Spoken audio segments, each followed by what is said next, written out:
Si yo no te escribo, tú no me escribes.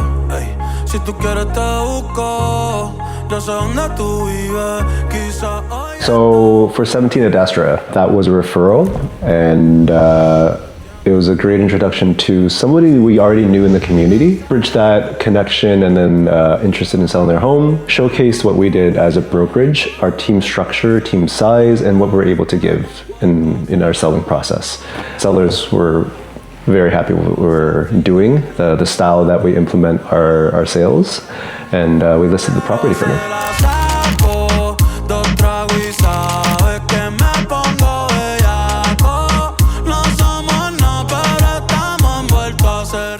We went through the negotiations, pricing, conditions, closing, all of that for the sellers and the buyers. But prior to that, we actually went through 10 offers, right, Clayton? 10 offers. In this market, I would say it's a strong amount. We did try to work with every single buyer. Being able to pivot and adjust the strategy based on what the buyers are thinking about is really, really important.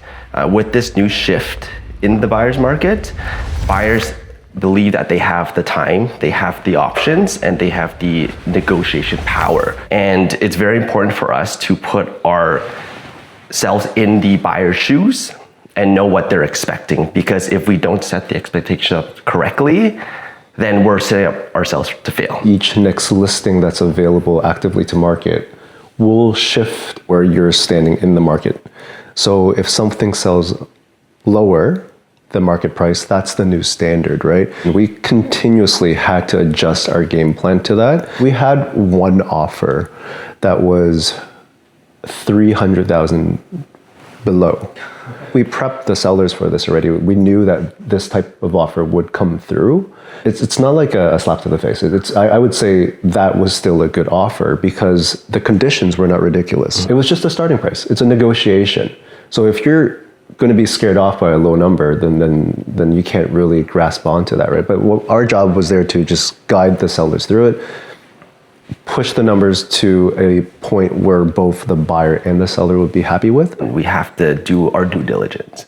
The market changes almost every day, and we have to make sure that we understand what's happening. So when we inform our sellers what's happening with the market, the pricing changes, it then puts us at a better edge for us to position ourselves a little bit differently. It's about the entire buyer experience. Once again, putting ourselves in the buyer's shoes. You want them to have a good experience from the moment they walk in, and then when they walk out, they're confident about putting an offer at a price that they want.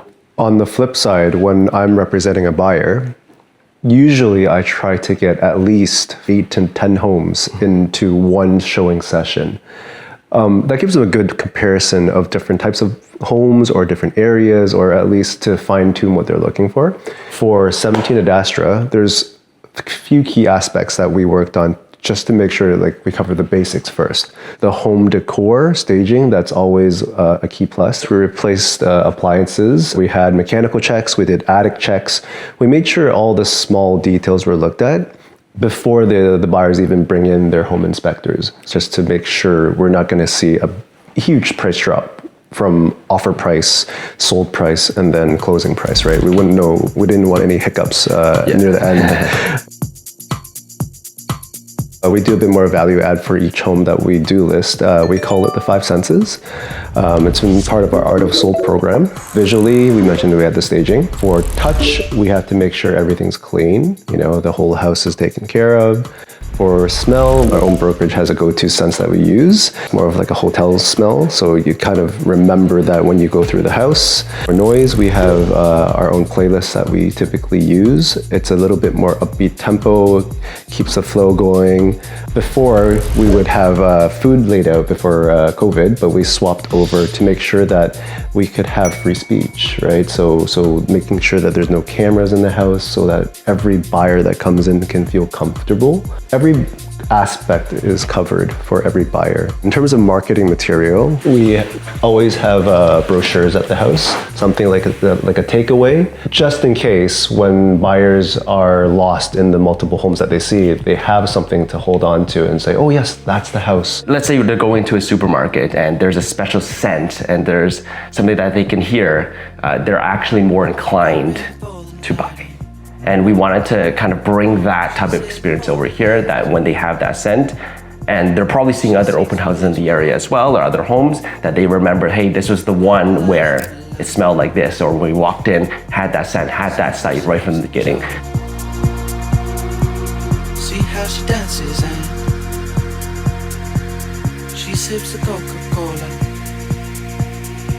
She can't tell the difference.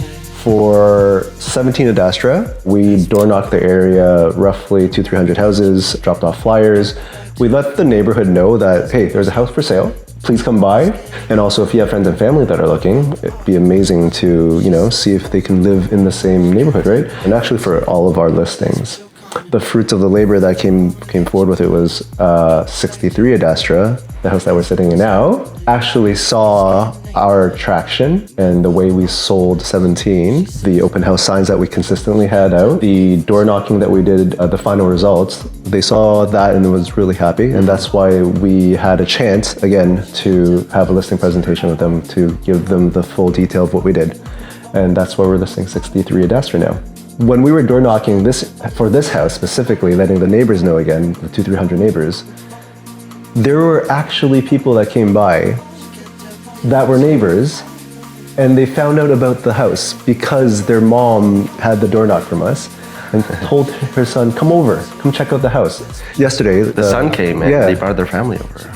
And they were looking for a house. And the reason why is because they want to live there near mom, right? When you're speaking to a person, we like that personal touch, and it's a great chance to just mingle with the community. You want to make sure you're always top of mind and your presence. Once they get the chance to talk to us, we try to add that personal touch. Yeah, and even from the open house feedbacks for people that came through, there are a lot of people showing up that were friends and families of people that live nearby. So when we hear that, it's like, yes, it's a great part being of the community, and we love that. Yeah.